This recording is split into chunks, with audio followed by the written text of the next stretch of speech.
Alors, la question du jour, c'est comment reconnaître des chiens qui jouent. Alors, pour savoir si des chiens jouent, déjà, pose-toi la question de savoir est-ce que ces chiens-là se connaissent. C'est très rare que des chiens qui se connaissent pas se mettent à jouer direct. C'est comme nous, si tu arrives en soirée, tu connais commencer à rigoler, à taper la discute direct. Il va falloir que tu échanges quelques regards, tu observes, tu vas voir si le feeling y passe ou pas. C'est pareil pour les chiens. Et donc, sachant aussi que les chiens à la rencontre peuvent être plus ou moins tendus au niveau de la prise d'odeur, au niveau des contacts plus ou moins proches. Donc, vraiment, déjà, si des chiens ne se connaissent pas, pose-toi la question, c'est très peu probable qu'ils jouent direct.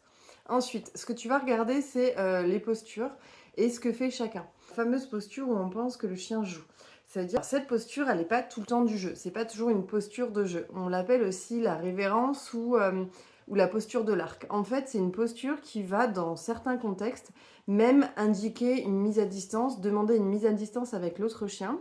Ça peut indiquer que le chien n'est pas à l'aise. Ce qu'il va falloir que tu regardes, c'est l'état de tension du corps. Est-ce que ton chien il est déjà très tendu? Est-ce que quand il se dirige vers l'autre chien, c'est des mouvements plus ou moins souples? S'il y a une raideur et s'il se dirige et qu'il revient vers toi, qu'il recule, qu'il revient, qu'il recule, et que c'est assez tendu, ça ne peut ne pas être du jeu en effet. Donc regarde aussi en face comment le chien réagit. Si lorsque ton chien s'approche et qu'il fait cette fameuse posture et que l'autre en face se met à se reculer, ou même à grogner, à aboyer, à se tendre, encore une fois là on n'est pas dans le jeu. Pour qu'il y ait jeu aussi, il faut que les deux individus proposent à tour de rôle des échanges. S'il y a toujours qu'un chien qui propose des échanges, on n'est pas dans le jeu.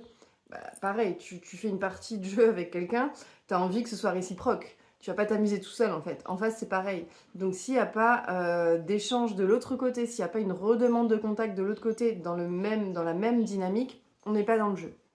Pour savoir aussi si c'est du jeu, regarde s'il y a des pauses. Est-ce que quand ton chien et l'autre chien interagissent, est-ce que à un moment en fait, quand il y a un peu plus d'excitation, un peu plus de dynamisme, est-ce qu'il y a des pauses? Il y a des pauses, est-ce que ces pauses sont respectées par l'individu en face? Est-ce que quand le chien par exemple s'arrête, détourne la tête, détourne le regard, se met même à aboyer ou à grogner, est-ce que le chien en face entend? S'il n'entend pas et qu'il continue à reproposer cette excitation, à lui courir après, à même à claquer les dents, à pincer, il y en a même qui vont choper, qui vont tirer. Plus il y a d'excitation, plus il y a de perte de contrôle, moins on est dans le jeu. Le jeu doit être contrôlé, mesuré un maximum. Tu vas le voir aussi si à un moment les chiens commencent à se mettre à la verticale comme ça, de plus en plus, c'est que la tension augmente.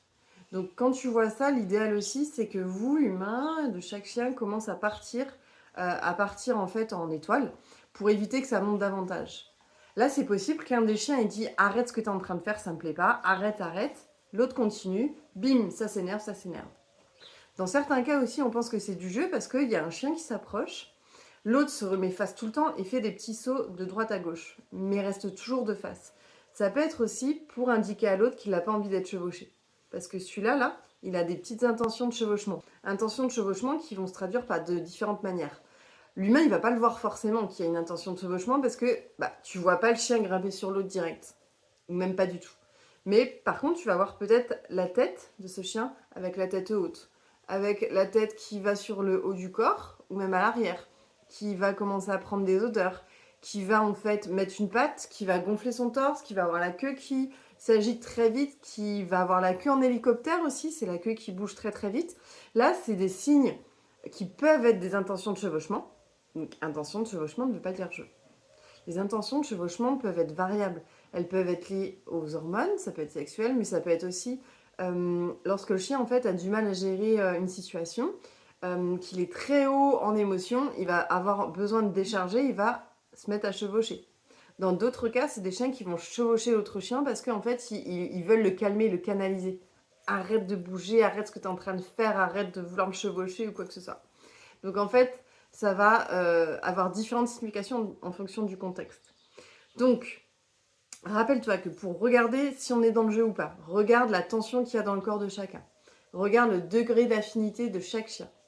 Regarde si c'est contrôlé, mesuré. Si la tension augmente au fur et à mesure, donc avec le corps, avec les prises en gueule qui deviennent de plus en plus fortes, avec par exemple des aboiements qui deviennent de plus en plus forts, avec une perte de contrôle, avec aussi des courses-poursuites qui n'en finissent pas, on n'est pas dans le jeu. Donc dans ces cas-là, vaut mieux s'arrêter, s'éloigner.